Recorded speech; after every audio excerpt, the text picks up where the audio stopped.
Welcome back. Let's take just 5 minutes to quickly make this website a little bit prettier.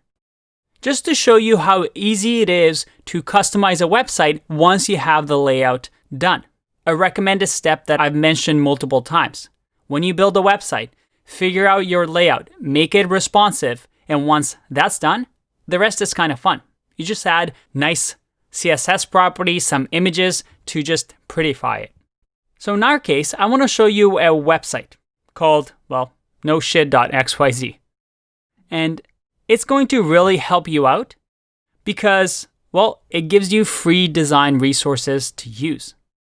And they have fonts, illustrations, mockups, UI kits, everything for free that you can use on your website. In our case, we can use something like OnDraw over here that gives us a ton of MIT illustrated or licensed illustrations. So if I go to Browse Now, we see that we have a ton of images that we can use. So in my case, I've downloaded one of these images and we're going to use it as our cover photo.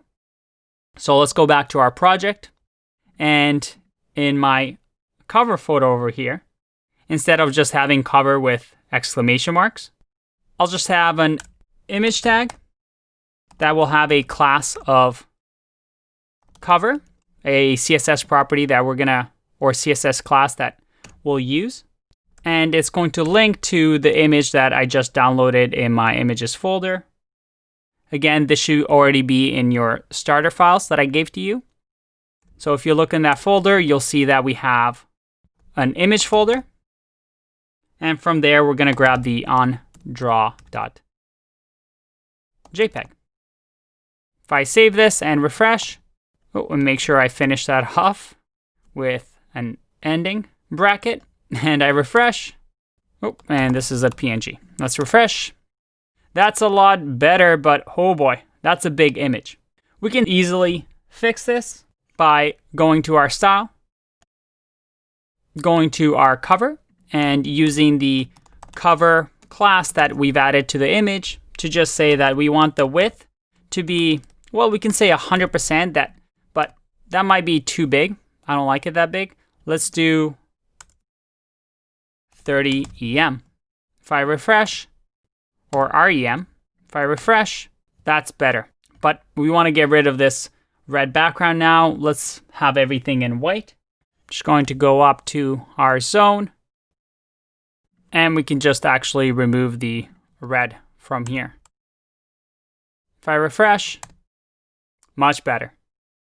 That looks a lot better. All right.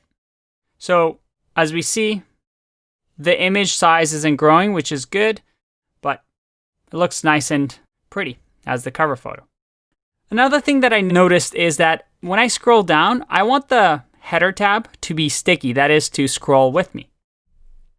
And that's another common pattern that we'll see that's fairly easy to do. We can just give the nav element a sticky class, and this sticky class can say that it'll have position of fixed and a top of 0, that is, start at the top. And if I refresh this, it will actually, because of the position fixed, although it works now, it messed up our width. So we want to make sure that the width is always 100%. So all we would do is at the end say width 100%. Again, these three properties together is a common pattern that you'll see to make navigation sticky. So that now when I scroll down, look at that, our navigation is nice and sticky. Let's make the green navigation bar blue. So I'll turn this into blue. All right, that looks a lot better. What else? We can change our font, let's say, to something prettier. Font family. Let's just say Arial. If I refresh, all right, that looks a little bit cleaner. What else can we do here? Well, just to finish it off, maybe we wanted to do something different when we hover over the zone. Let's say that with the boxes, when we hover over them, I can just copy and paste this. Let's make them tilt a little bit. So I'll say box. And instead of shadow or box shadow, we'll say transform.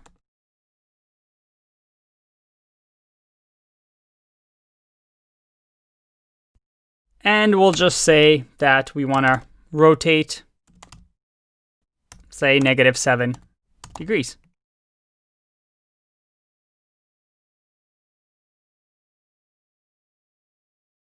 If I save and refresh, look at that. We have some grid systems that when we hover over them, they rotate 7 degrees. I mean, I wanted to demonstrate to you how fast we can convert a website to start looking good. By no means is this perfect, but by just changing a few properties, we've now gone from this to our final view. And you can imagine how within a day of improving this website, making this a little bit prettier, maybe you really like this website's cards that they have here. So you can just inspect the element and perhaps just copy their CSS styles. But there's a lot of flexibility here. The important point, though, is the fact that you start with your layout using Flexbox and CSS Grid, and then it's really up to you and your creativity to design beautiful websites. I hope that was fun. I definitely had a lot of fun playing with CSS Grid and Flexbox, and I'll see you in the next video.